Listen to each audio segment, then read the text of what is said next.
Hello, everyone, and welcome to Police Off the Cuff, Real Crime Stories. I'm your host, retired NYPD Sergeant Bill Cannon, a 27-year veteran of the NYPD.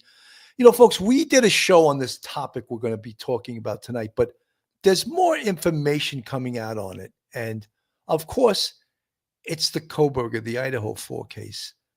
And there's some information, not actually information, but did the FBI test the DNA properly? That's a question being asked by specifically a gentleman named Howard Bloom, who has written this book called When the Night Comes Falling, a requiem for the Idaho student murders. He spent at least 45 minutes to an hour on Megyn Kelly's show discussing this case. And he made some allegations that I feel probably aren't quite accurate, not totally accurate. And we're going to go into that as what is accurate in regards to what he has to say. And where does the prosecution stand in the prosecution of Brian Kohberger? And we'll discuss whether or not, if the prosecution lost the evidence, the touch DNA on the button of the knife sheath, what would happen to this case? Would this case be finito? Would they be able to prosecute this case? But let's face it, this evidence is so important because we talk about the fruits of the poisonous tree. So many of the fruits came after the DNA, the touch DNA on the button of the knife sheath was identified as Brian Kohberger's. So if the Judge Hippler, if he comes out and says, I'm not allowing the DNA evidence, wow, what's going to happen to this case? Could Brian Kohberger walk out of here a free man?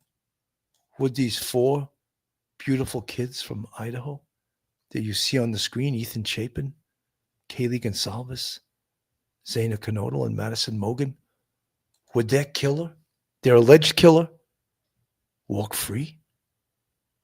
What would happen? Could this happen? Let's not forget, this is a death penalty case.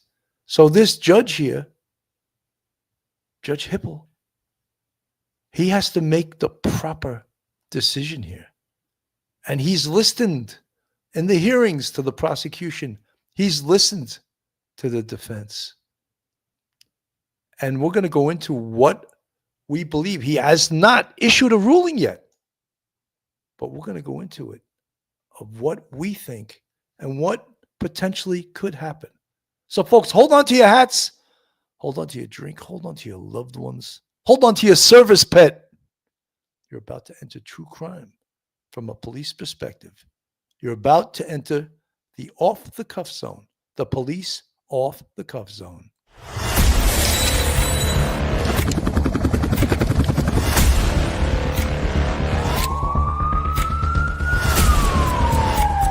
There has to be some common sense. They were the ones who called 911 to get him help, and now they're calling for change.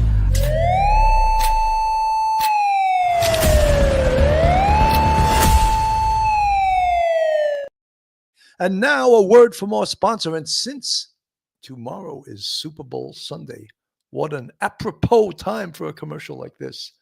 The biggest betting weekend of the year is finally here, which means more updated odds and props for Super Sunday. BetOnline is the world's most trusted betting platform and your number one source for online betting. We have hundreds of prop bets, MVP odds, and exclusive in-game live betting.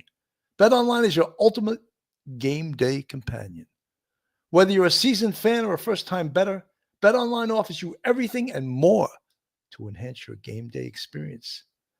Visit the website today and make game day action count a little bit more. BetOnline, the game starts here. What better guy today to have as my co-host or as my guest than retired NYPD Sergeant, criminal justice professor at Albertus Magnus College in Connecticut, attorney. We can always use a free attorney. Free and attorney never goes together. But in this show, Mike was also an attorney, adding to his credentials. Welcome to the show, Professor Mike Geary. Hey, Bill. Good afternoon. Good to see you. Thank you for having me on. I'm glad you're on today, Mike, because I can try to simplify things, and you can sometimes make them the things that aren't simple. What am I trying to say? A little more complicated, that sometimes you can explain the complicated and make it simple. That's what I was trying to say. I said it all miscombobulated. Anyway, Mike, interesting. And the reason we bring up Howard Bloom, first of all, I think he's a fantastic writer. I don't agree with everything he says. I think he gets a lot of things wrong. I don't really believe he understands the total investigative process, but he's always called in by all of these podcasts, these news stations, as a talking head, as if he is a police professional, as if he's an investigative expert, and he's not. He's a writer, the damn good writer, but he's not an expert on anything investigative. Mike. Yeah, Bill, he's a fantastic writer, and he's eloquent, and he speaks with a lot of authority. However, sometimes he gets a little away from the facts, and so when you start to miss some of the facts, then your conclusions about what you said may be inaccurate.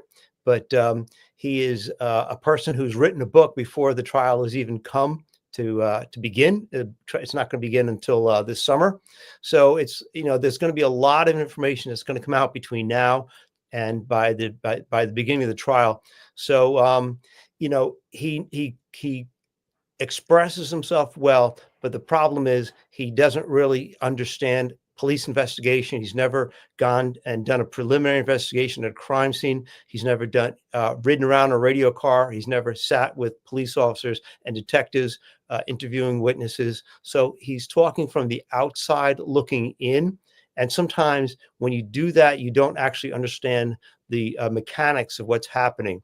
But and that's a problem, because when he goes on a show with Megyn Kelly, he's putting things out there that he professes to be true and that actually are factually incorrect. Mike, for some people, and I didn't explain it all the way, Howard Bloom is a former New York Times writer. He's a best-selling author. He wrote this book, When the Night Comes Falling, about the Idaho 4 murders, of course. Ethan Chapin, Madison Mogen, Kaylee Gonzalez, and Zana Knodel. But when he started this book, he started writing it. Each chapter was published in a magazine called Airmail. And he did not expect this case to take as long as it's taking. In fact, when we look at back, it was November 12th, 2022, when these murders occurred. Of course, Howard Bloom, like many other writers, expected this case to have already gone to trial and been over with, but it's not. So he finishes his book. So now he has to stay relevant. That's the background for some of you folks. But as I said, he's interested in selling books, not necessarily justice.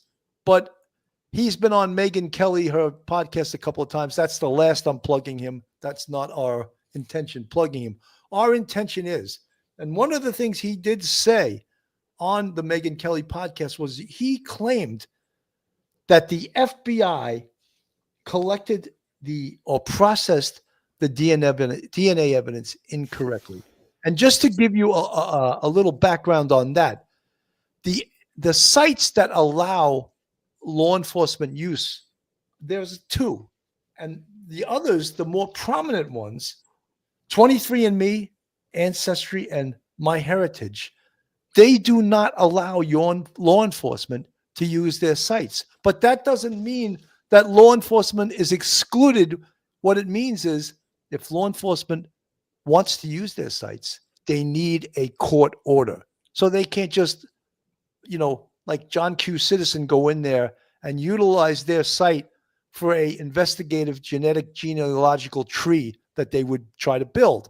And in this case, they used something called MyHeritage, which also does not allow law enforcement use. So I would be very surprised if the FBI used this site without a court order. And just for informational purposes, there's two sites, GEDmatch and familytree.com, that allows anyone, including law enforcement, to use their sites without a warrant. So again, MyHeritage was used by the FBI, and thus they connected the DNA from the button of the knife sheath, which was touch DNA, to be identified first to Brian Koberger's father, secondly, right to Brian Koberger. Mike, you're the attorney. You got the floor.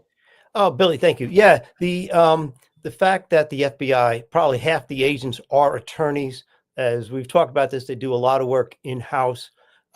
They are known in law enforcement to, dot every I, cross every T. They are really tough on procedure because you don't want to do something and get some evidence that won't come in later on at trial. It doesn't make any sense. So they know what they're talking about. They're excellent. They have the resources. I would seriously doubt that what Howard Bloom said is factually true. It is more likely that they did, in fact, get a court order for the DNA search. Now, remember, that DNA search is a search of other people's DNA to see if any elements of that DNA match Koberger's DNA. And so therefore, you have to look at that because they had the DNA on the knife sheath. They're trying to connect it to someone else, a relative or anyone else's DNA, because they didn't have him in CODIS, that sort of thing. So therefore, they did searches where they're allowed, and then they had to do searches where they're not allowed except with a court order. And they got a hit on Brian Koberger's father, and that was a big break in the case. Not that they didn't have anything against Koberger earlier, but this was of course, DNA is a huge break in the case. Mike, one of the things too that I want everyone to understand here is, and we spoke about it before we went on the air, if the Judge Hippler, came out and said, I'm not going to allow the DNA in this case. I'm going to exclude it based on the fruits of the poisonous tree. If he did that, so much of the evidence that came after that could also be excluded as the fruits of the poisonous tree, which we use the fruits of the poisonous tree doctrine. Anyone in law enforcement, I see Karen Cole in the chat, that any evidence that is collected illegally will be suppressed by the judge. And that's where the fruits of the poisonous tree doctrine comes. So some of the evidence that was garnered after now, because now they have this DNA hit, touch DNA, identifying Brian Koberger, now they can just center on Brian Koberger as the suspect. In fact, they arrest him based on that DNA hit. So if at some point, and I'm not saying it's going to happen, if Judge Hippler threw this DNA out, wow, I don't know if the state could even get a conviction, even close to getting a conviction, if that most powerful piece of evidence was thrown out in this case, Mike. Bill, of course, the DNA is the most single powerful piece of evidence in the case. It's the most convincing to juries. And if you've got it, you're going to use it as a prosecutor. Now, however, it doesn't mean that if it's thrown out, and that would be, like 1% chance, 99% chance it's not going to happen. It's 99% chance the judge is going to let it in as evidence. But say the 1% does happen, you still have other evidence against them. You have electronic evidence from the cell phone, okay? And you've got that. You've got some of the grainy pictures of the Hyundai. And remember, his Hyundai at that point was registered in Pennsylvania, where you only put one plate on the back. It wasn't registered at that time. He did it a couple of weeks later, but at that time, that night, he did not have it registered in Idaho, and Idaho requires 2 plates. So therefore, you can narrow that down to, so instead of a whole bunch of people, you narrow it down to how many people are living in Idaho or Washington and in that area, in that small area, that have an out-of-state plate. They also have him with the cell phone information, you can geolocate where the phone moved.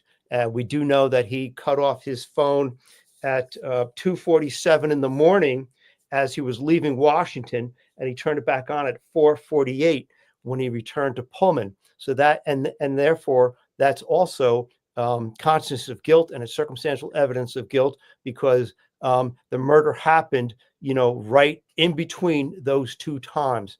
And then so you've got that too. So you could still go to trial. You'd have a lot less to wow the jury with, but you would still go to trial on this case. Of course, it's going to be a lot weaker case, but you could still go to trial on it. Dorothy Navarro, hi, does anyone think they have enough to convict him? Professor Mike, Sergeant Bill. I think that, first of all, the touch DNA evidence is very powerful. And then when you get what we call circumstantial evidence, from which inferences are drawn, some of the circumstantial evidence in this case is very strong also. So do I think they can get a conviction with the DNA? Yes, I do. I do think they can. Without the DNA evidence, I have my doubts. I think that, but from what we went watching the hearings in regards to Ann Taylor trying to get the DNA thrown out, the judge was not impressed. And we spoke about this on a previous show. And what do I mean by that? Well, she was acting as if each separate DNA search using different techniques, STR, short tandem repeats, PCR, polymerase chain reaction, SNPs, single nucleotide polymorphism. She was acting as if each one of those tests was a separate search. And the judge was like, where are you getting that from? Is there any case precedence to that? And she couldn't come up with anything. So even though the judge has not ruled on this, I don't think he was impressed with the defense's presentation in regards to trying to get the DNA evidence suppressed. Mike. Yeah, what she's looking for, what Ann Taylor is looking for, is a total increase and an expansion of the idea of a right to privacy. Therefore, she wants to claim that he has standing to challenge the evidence, the DNA evidence, as a violation of his personal right to privacy. That's what the Fourth Amendment is about. However, the judge, didn't seem like he was going to lean that way, because there's no previous cases that would expand the right to privacy to include a right of privacy against the FBI or law enforcement search of a DNA database that doesn't even have his DNA in it. And so therefore, how could he claim a right of privacy in someone else's DNA database? So therefore, lacking that right to privacy, he really has no standing, because there's no previously recognized, enumerated, decided by a court right to privacy on that theory that he has that right of privacy in someone else's DNA, website. So therefore, he didn't seem too impressed by it. What she wants is just that big blowing up of that whole idea of right to privacy. And the judge is like, you're asking me to do this amazing, expansion, but yet you don't have any support that you could show me where courts in the past have started expanding that right to privacy. So that's, to me, as an attorney, that's where I think she'll fail in this motion, and I think he'll throw out that motion, and all the DNA will come in. This is a part of her argument here. That flows from that. This is supported by Fourth Amendment of the United States Constitution, due process, Article 1, Section 17 of the Idaho Constitution. Your Honor, there was no warrant for several phases of the search that led to the IGG work, investigative genetic genealogy. And we think every single one of those stages, a warrant was required. None was given. And so this must be suppressed. Now, the defense maintains the investigative genetic genealogy work performed by the FBI violated Kohberger's rights because agents access databases of companies that may not have permitted them to do so, which violated the terms of services for those companies. Let's say my DNA is taken lawfully. What privacy interest do I have in the search of the DNA of others? Genealogy. And we think every single one of those stages, a warrant was required, none was given, and so this must be suppressed.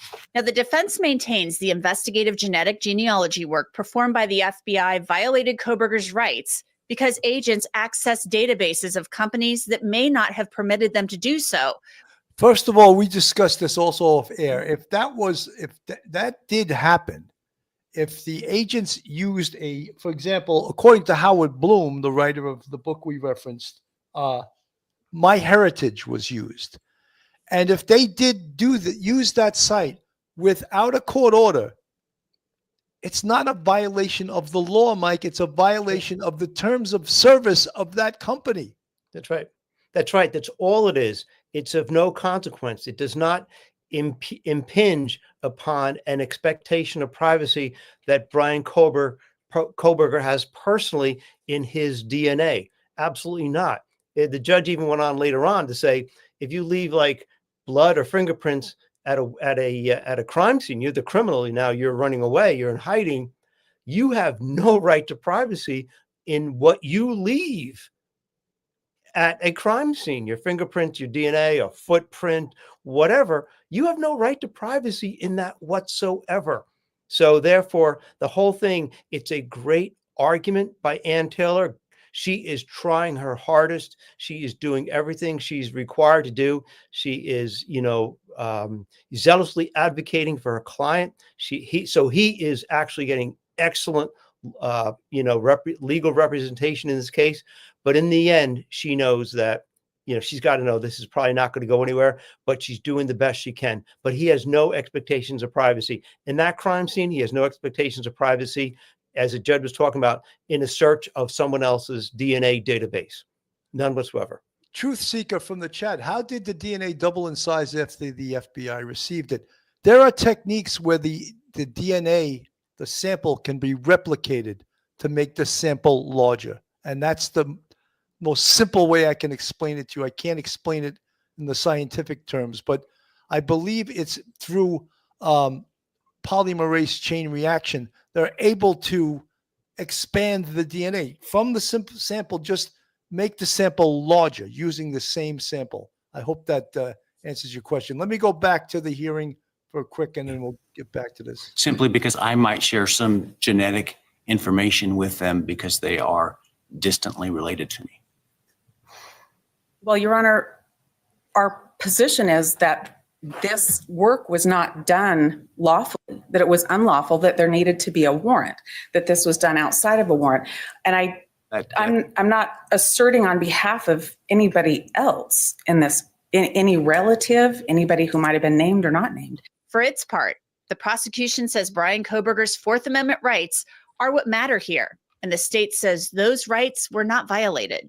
Even assuming that that's all correct and that they violated the terms. Seems to be the evidence. The terms of service, Your Honor, don't affect the Fourth Amendment.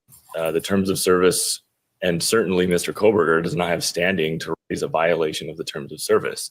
And even if he did, the remedy for the terms of service is not a violation of the Fourth Amendment.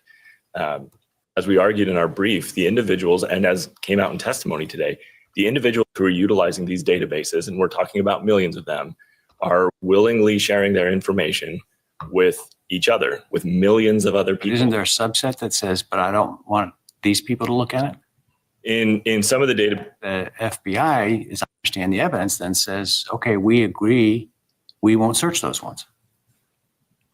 so I'll address that part, but on the database piece, the issue is that no one sharing this information with millions of other people could have a reasonable expectation of privacy. The test for that isn't, do they have a reasonable expectation of privacy against law enforcement? It's against the public writ large. Judge Hippler has been presiding over this. So I don't think that, again, and we're talking about the gist of this whole thing. Will this judge suppress the DNA evidence. And based on what I see at these hearings, no, he's not going to suppress the DNA evidence.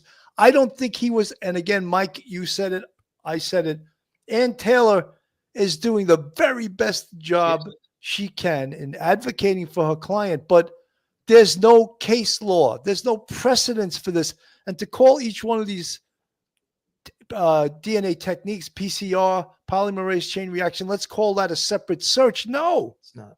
it's a technique used. They already have the search warrant. They already have the necessary legal documentation. So I don't believe, and I believe you think the same, that the judge is going to rule in her favor. I just don't see it.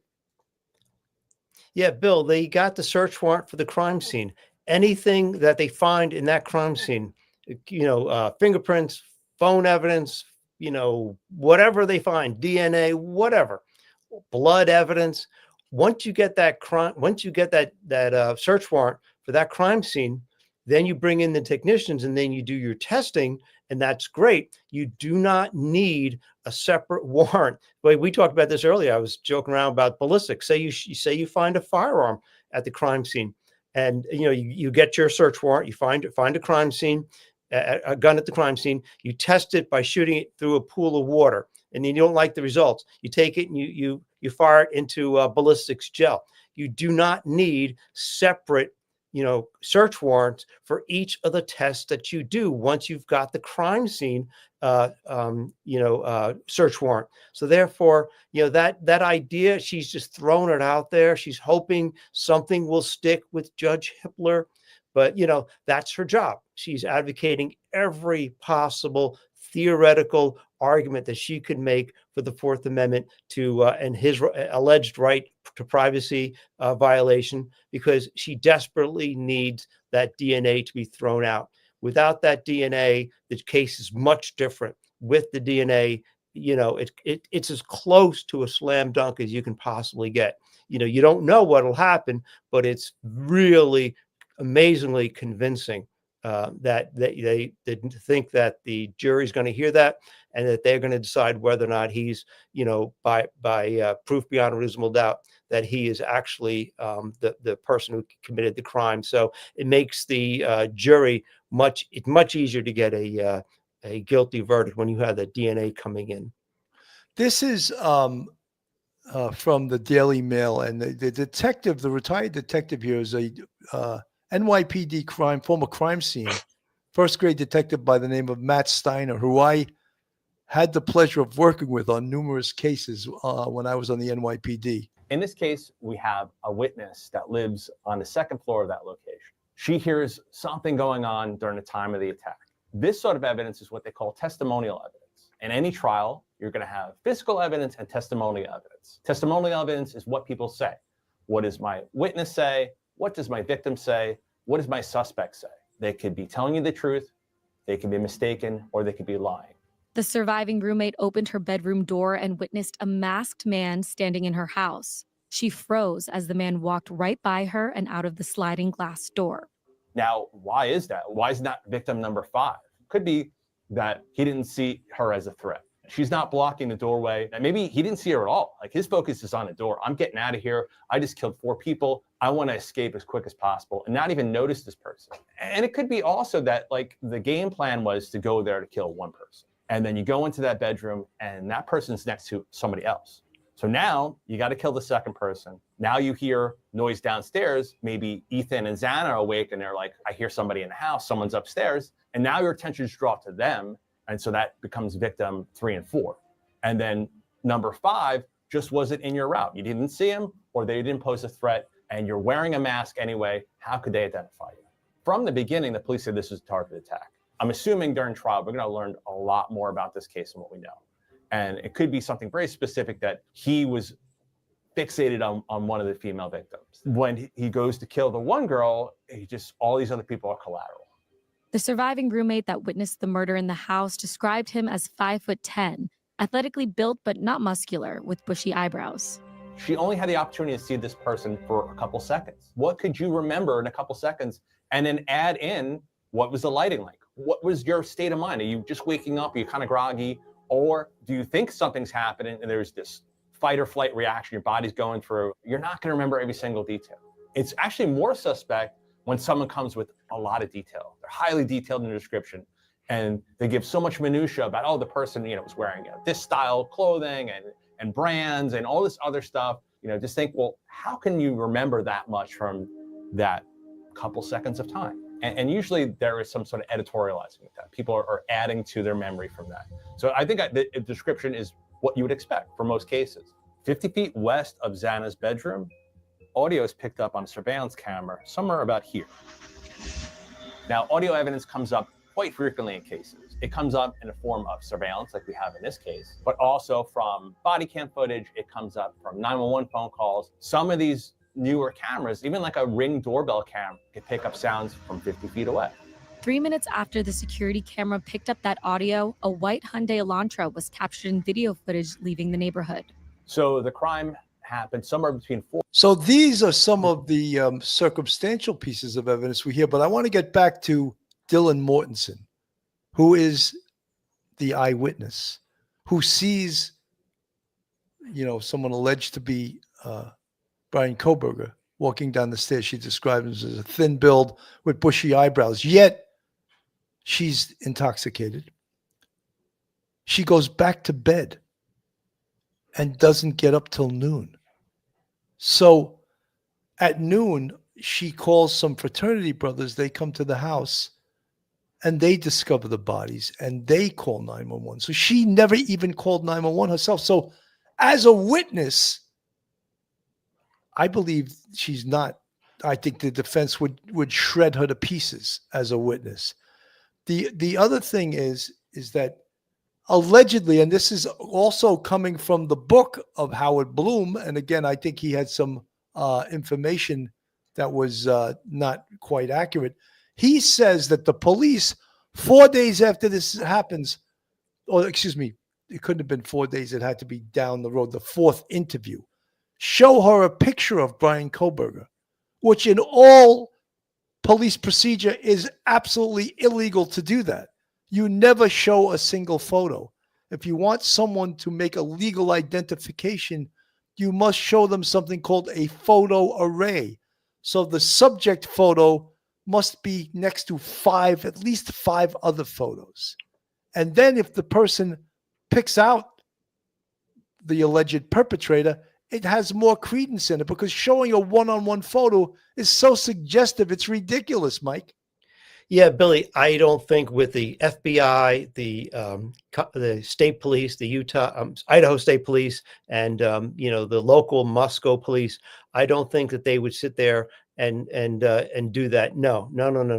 They're going to follow protocol. Remember, this case, if you look at the DNA, the chronology of it, that fourth interview might have been 2 weeks. At that point, 2 weeks, they had not yet focused in exclusively on Brian Kohberger. So it might be that they wouldn't even have his name at the top of their list of suspects. So that would be very specious if they actually did that.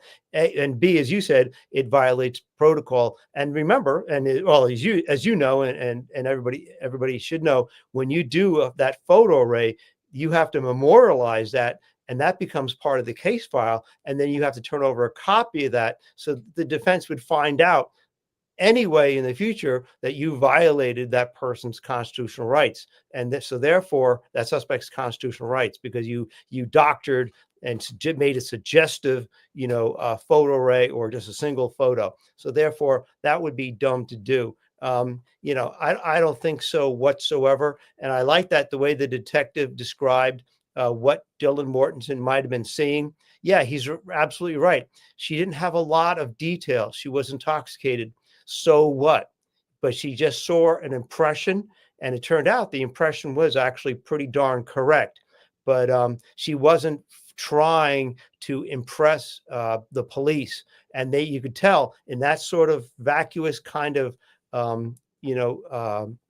identification, she's not adding a lot of detail. If she was trying to impress them or they were suggesting things to her, she would have put it in there. And like he said, that because it is kind of very vacuous and very vague, that lets you know that as an indication that it's actually what she saw. And I agree with you.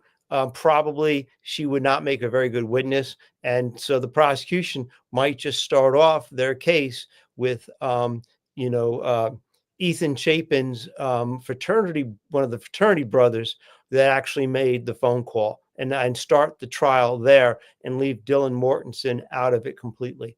100%. Folks, this is Police Off the Cuff, real crime stories. If you like real crime, true crime from a police perspective, you're in the right place. And if you're not subscribed, hit the subscribe button on the screen. Give us a thumbs up. Hit the like button. Share us with your friends and your family. If you want to contribute to us financially, we have a Patreon with 4 different levels. And we also have a YouTube channel membership with 5 different levels. And you can become part of the Police Off the Cuff family and support this channel. Folks, I also want to mention, I keep going back to Howard Bloom's book, The Night Comes Falling, which I believe there's lots of inaccuracies in.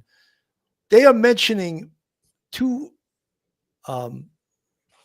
collections or 2 samples of blood found within the crime scene.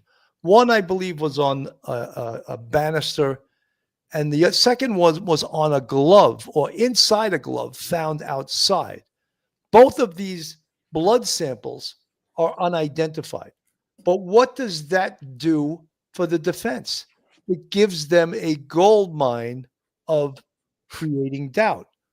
If you didn't identify these blood samples, how do we know that these 2 unidentified DNA, blood samples are not the killers or accomplices to the killer?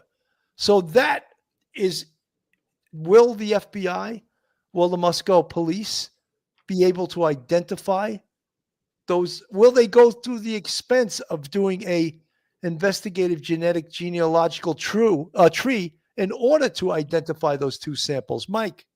Bill, they could, but it still doesn't mean that they're going to come up with a name, because with the investigative genetic genealogy, you're looking at relatives of those people, cousins, aunts, uncles, brothers, sisters, that sort of thing. So we know that the people who left the blood there, the 2 unknown males, we know they have not had their DNA uploaded in any sort of, their own personal DNA uploaded into any like 23andMe, website, or that sort of thing. But it does give the defense the ability to say, Brian Kohberger, especially if you get his DNA thrown out before the trial begins, if that evidence is going to be excluded, then you can the prosecution has a less powerful case. They still have a case. It's going to be less powerful. And then you would then give the defense the ability to say, look, you've got 2 unknown men that left their DNA. Those are the 2 killers of Ethan Chapin and Zander Canola and Madison Mogan, and Kelly Gonzalez. That's the real killer. We still don't know who they are. They framed this innocent man here named Brian Kohberger.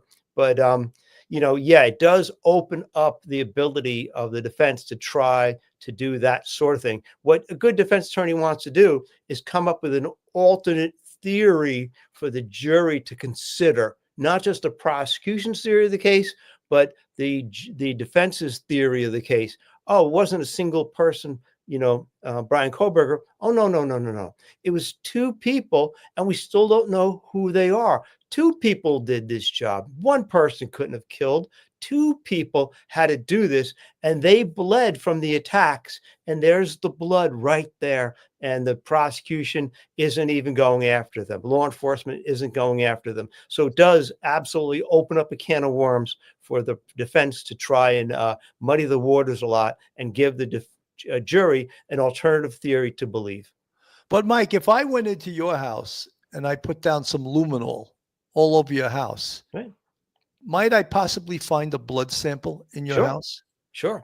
Have you had any murders committed in your house lately? No, but you're going to find some, and like at the kitchen, maybe where somebody had some hamburger meat, ground meat, maybe where you shaving in the morning. If you nicked yourself on your bathroom counter, you're going to find hairs, you're going to find skin cells.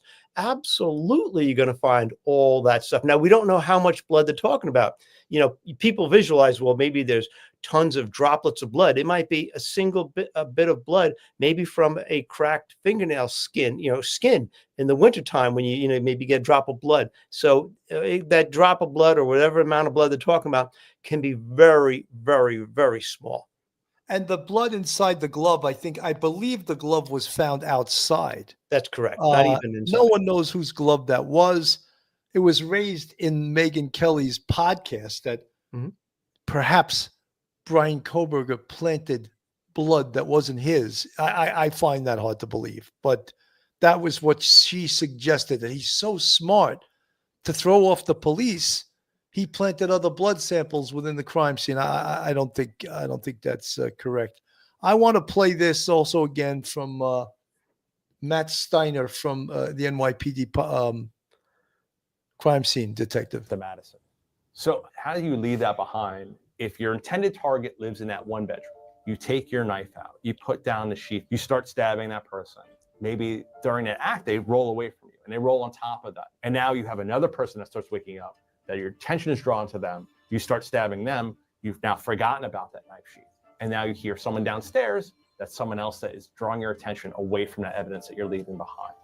The Idaho State Lab found a single source of male DNA on the button snap of the knife sheath. They recover unknown male DNA. That unknown male DNA is then first compared to anyone that had legal access. Does it belong to one of the victims, to someone who was the boyfriend of one of these people? And it doesn't match any of those people.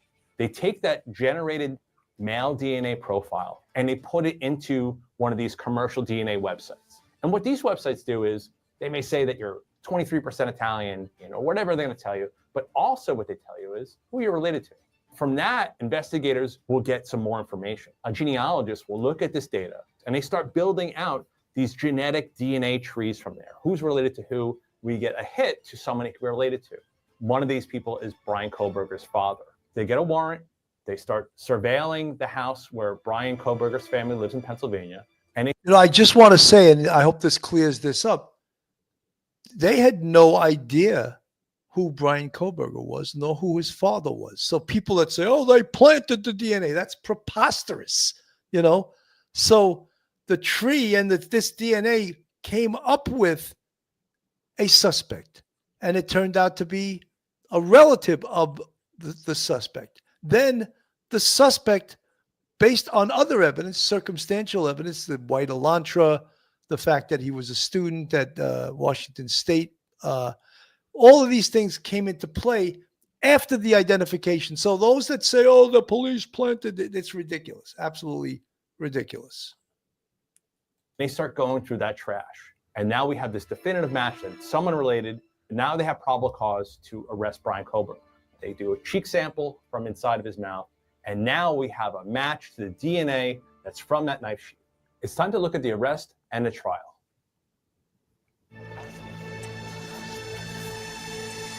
So I that's pretty interesting, right? So because I think that shows, you know, how the chronology of getting, and remember, all the media was saying 2 months went by. Is this a cold case? Should the FBI come in and take this case from the Moscow police? Remember all of that? And then at the end of December, I believe it was, I think it was December 30th. Yes. Yeah. He was arrested. But before that, you can understand why the neighborhood, Moscow, the people at the University of Idaho were in panic, because 4 students in an off-campus residence were slaughtered, and no one was under arrest for this, Mike. Yeah, Bill.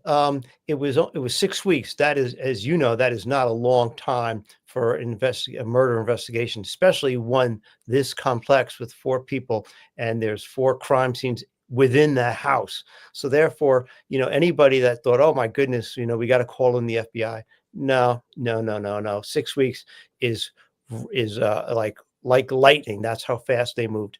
And you know, so therefore, you know, people should have more confidence in the law enforcement that they did everything correct. They dotted all the I's, they crossed all the T's. And also remember, when it comes to Brian Koberger, They had the white Elantra. They knew that. They had the timing. They had the geofencing. They could figure out whose phones had entered that area. We do know that previously, when they look back, they had evidence that there's, records of his phone being in that area like 11 times before. There's also evidence of his phone going there about 8 hours later, right around noon, before the police were even called to the crime scene. So that's really some strange circumstances. So therefore, there's a lot here besides just the DNA. Of course, the DNA is beautiful to have, and that just makes everything more certain, especially when they got that cheek swab and it matched him exactly, in terms of accuracy. But there's a lot more here. And remember, with the order that was put in by the original judge, Judge John Judge, no one's talking to the press. There's no leaks. There's a lot more evidence that the police do have, law enforcement has in their possession, that people just don't know about.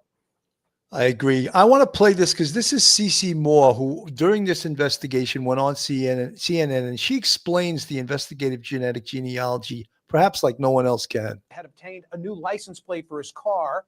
The car was located at the suspect's family residence in Albrightsville, Pennsylvania. CNN has reported he was under surveillance and he was seen cleaning his car inside and out using surgical gloves and depositing trash in the wee hours in a neighbor's garbage can. On December 27, Pennsylvania law enforcement discovered that trash and sent it to the Idaho State Lab for DNA testing. The very next day, the lab was able to match a DNA profile obtained from the trash as all but assured as being from the biological father to a person whose DNA was found on the knife sheath. As the document states, at least 99.9998% of the male population would be expected to be excluded from the possibility of being the suspect's biological father. Joining me now is Cece Moore, head of genetic genealogy services for Parabon Nanolabs Law Enforcement Unit, which has made more than 200 successful identifications of violent criminals. She's not worked the Idaho case. She stars in the documentary series The Genetic Detective, now streaming on ABC, and she has worked on all 10 seasons of the PBS television documentary series Finding Your Roots with Henry Louis Gates Jr. Cece, thank you for being here. What does this mean? Single source of male DNA, which I'm reading from the affidavit. It means there were no other DNA detected on that, meaning sometimes you can have a mixture. You can have multiple people's DNA. You want to have single source DNA if at all possible, because that really just ties that one person to that item. Now, it was likely that this was touch DNA. Certainly it's possible there was blood. They didn't tell us what type of DNA, but most likely it was touch DNA. And that would typically be just a few skin cells. This might have been a very small amount of DNA, but because of today's technological advances, we can detect even the tiniest bit of DNA. How reliable is touch DNA if it is skin cells in comparison to, say, blood? It's a great question. It is more transferable. So of course you would like to have blood, you would like to have semen or saliva, and they might, they haven't shown all their cards. We don't know all that they have. But touch DNA, now that we can use it because of the sensitivity of our equipment, it also means you have to be more cautious about using DNA as your only evidence. So it's a really positive thing that they clearly have other evidence. This is just one piece of it. We have seen touch DNA transfer in other cases. Of course, it's fairly rare, but it is something that you have to be aware of and make sure that there are other aspects of the case also pointing at the same person. Cece, good news, I guess. It's hard to commit murder without leaving something behind. That's right. Yeah, I've been saying this for weeks. That type of violent, intimate crime, it is virtually impossible not to leave something behind, even if you are a criminology PhD student. So I am not at all surprised they were able to find something. Even if he tried hard not to leave something, you still would. And that is great news, because what it means is that anyone who perpetrates this type of crime in the future should be aware that they will be identified. They will be caught. There really is no reason that we should see serial killers, serial rapists moving forward. This guy, potentially could have become a Ted Bundy or even a Zodiac, not identified 50 years later. But because of the DNA technology, the advances that we're seeing, both in investigative genetic genealogy and the ability to use tiny amounts of DNA, we can identify someone, whether they are in the law enforcement database or not. Cece, the cases that you have cracked, for which you have become famous, are the cases that necessitate you putting together, in connection with a private lab, a very complicated family history, family tree, and tracing back cousins and generations. That doesn't seem to be what took place here. Well, I don't think we can reach that conclusion yet. Investigative genetic genealogy is simply a tip. It's a lead generator. It should never be used as evidence against a suspect. And so it is proper that it would have been left out of the affidavit, in my opinion, because it should not form the basis of an arrest warrant. And so even though they didn't put it in there, I don't think we can rule it out. We don't know whether it was what initially identified him as a person of interest, and then they looked more closely at that tip about the car, or it could have gone the other way, where they identified him through that tip about the car, and at the same time they were working on the genetic genealogy and may have built his family tree to see if it was consistent with what they were seeing. I have done that in some cases. If there are persons of interest, you can very quickly rule them out or potentially not be able to exclude them, which is what would have happened in this case. Maybe they could have connected him to one or more of those matches, maybe a second, third, fourth cousin, and said, look, this is somebody who is a strong person of interest. So I think there's still a lot for us to learn on what happened here. I do think it is highly likely that an advanced private outside lab was used, at least somehow in this case. We've all been hearing whispers of this. There's been lots of leaks that investigative genetic genealogy was used. So I do think that they were at least trying to, or in the process of doing so. And you make a great point. They of course don't have to put in this affidavit of probable cause. They, the prosecutors, all that they have. See, this was done way before all the information came out of what we do know. But one of the reasons I played this is because she says it should never be used as evidence, as the sole evidence against someone, but just really to build up the case. And what we know in this case, and Mike, like everyone else here, we question, why was there no blood in the car? Why did they never find the murder weapon? Why did they find no blood in Brian Koberger's apartment? Why do we not find a clear-cut motive, which again is not a necessary element of charging murder, but why do we not uncover a motive? Why do we not find a clear-cut nexus between Brian Koberger and any of the victims? All of those things are questions that everyone that follows true crime, every investigator should have. And yes, that creates doubt, doesn't it, Mike? Sure. As a prosecutor, you're trying to prove who, what, where, when, how. It would be great if you could show to the jury the why. Why did the crime occur? We don't have that in this case, but it doesn't mean that case is weaker, but it does give the defense the ability to say, look, there would be no reason for him to want to hurt any of these people. He didn't know them whatsoever. There was no contact. So therefore, the police investigation is flawed. We don't need to have the why, but you would love to have the why. And also with the lack of blood in the car, or anywhere in his home, in his apartment in Washington, his graduate apartment in Washington, you'd love to have a speck of blood, even one drop of blood of one of those 4 victims. You'd love to have that. You don't have it. So it's obvious. And I think they know that he purchased one of those work suits, that you would use to either paint like a home. If you're painting, it's like one of the suits you put over and he probably had his shoes on. He probably threw everything into a plastic bag, but that would mean that he would have to do that right before he opened up the car door and got in his car and drove away. So that might seem like an awkward thing. The defense could say that wouldn't happen. Nobody would do that. There'd still be a drop of blood.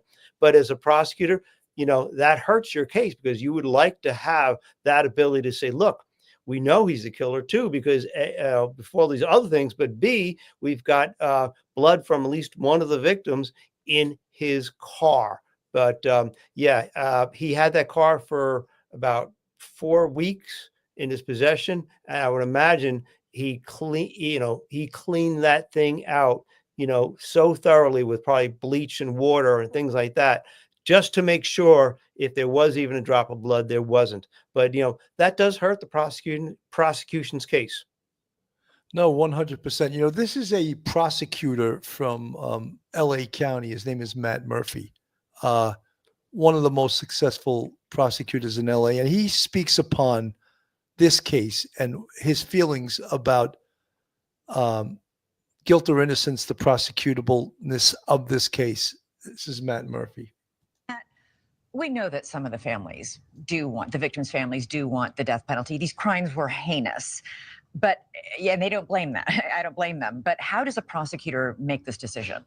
So a prosecutor under these circumstances will weigh the aggravating versus mitigating circumstances. It's essentially the same job that a jury will be asked to do. And this case is so overwhelmingly awful, for lack of a better term. I think there's going to be a lot of pressure within the DA's office to actually seek the death penalty on that. And the evidence seems to be very strong. I mean, it's not circumstantial. There's DNA evidence, there's cell phone evidence, there's a lot of evidence here.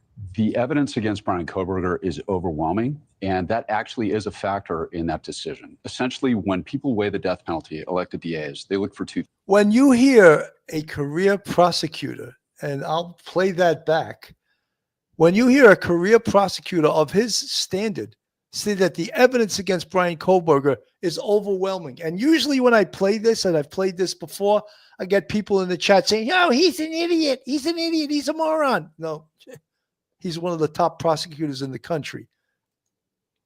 Kohberger is overwhelming, and that actually is a factor in that decision. Essentially, when people weigh the death penalty, elected DAs, they look for two things. They look for overwhelming evidence, absolutely no doubt of guilt, because the jury will be allowed to consider that in the penalty phase. And remember, this is a bifurcated system.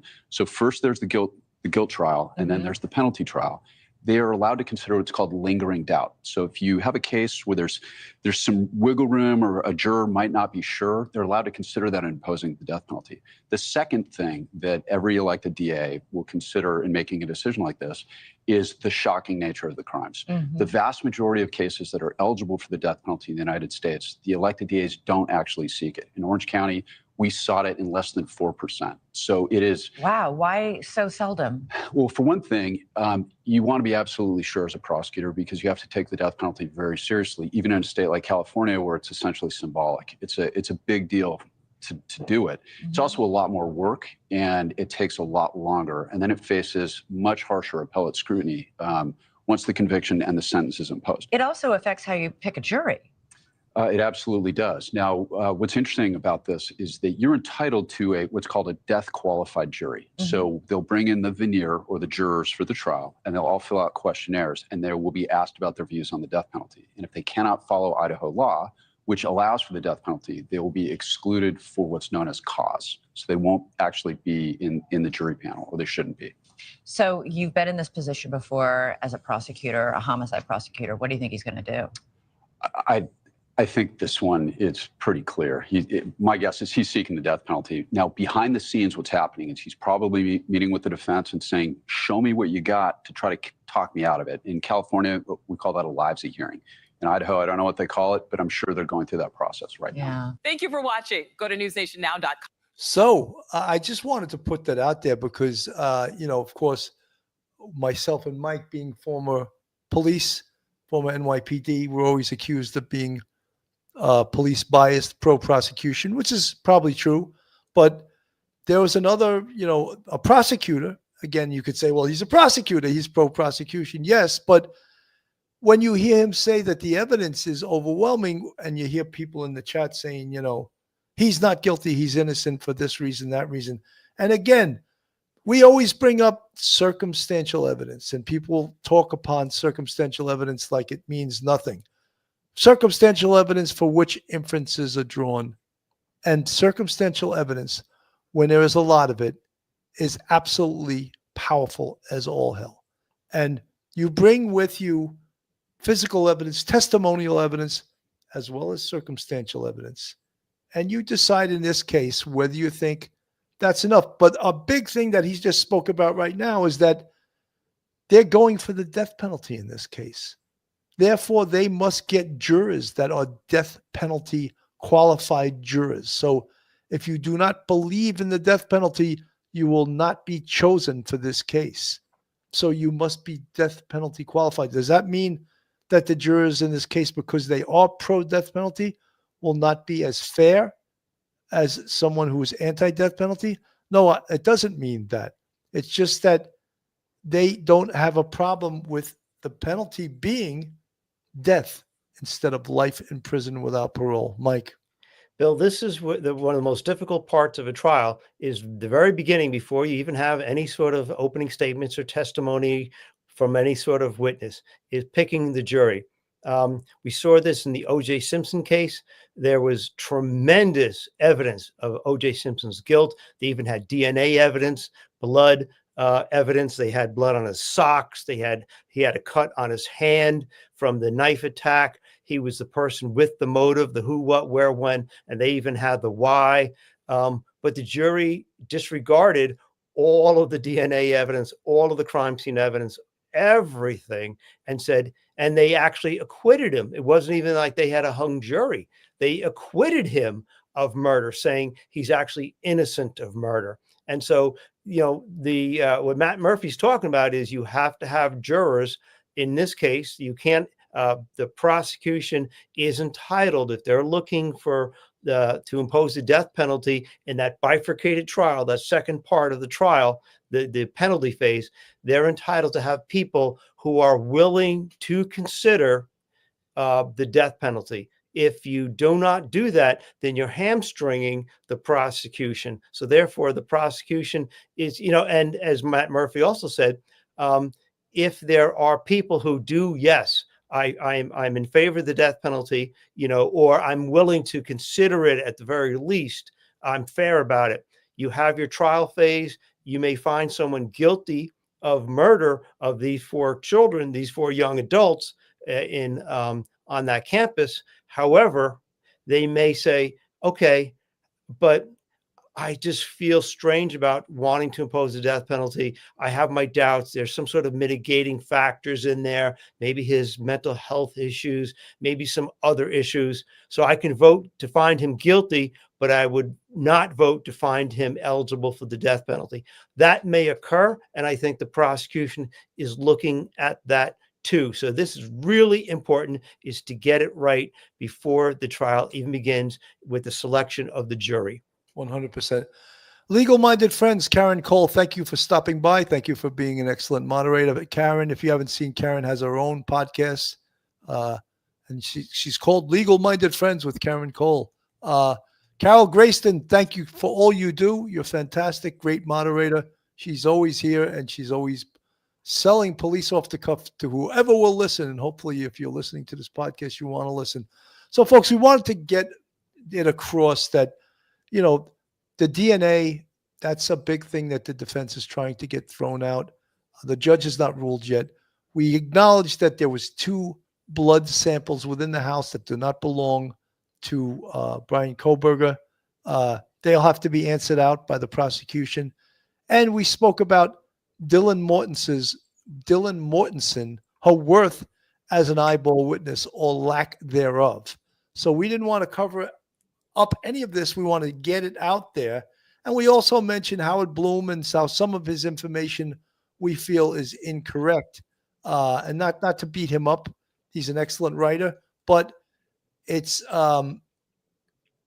something that we want to put it out there. We don't want to hide behind things that make this case look like Brian Koberger's innocent. We'll put both sides of it, the exculpatory evidence as well as the guilty evidence. And that's part of being fair.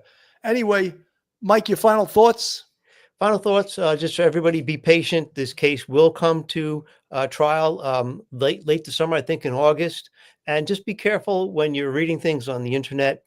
Some people are spinning all kinds of conspiracy theories. Remember in the very beginning, they were blaming, I think, a bartender, and it was just, it just got a little crazy. So please try to disregard that stuff. Keep it here on Police Off the Cuff, and you'll get the correct facts, and you can then decide for yourself about the case. But thank you for tuning in. 100%. Folks, thank you so much for tuning in today. I'm Bill Cannon from Police Off the Cuff, Real Crime Stories. Again, if you're not subscribed, just hit that subscribe button. Give us a thumbs up, hit the like button, share us with your friends and your family. Have a great day, everyone, and God bless. One episode just ain't enough.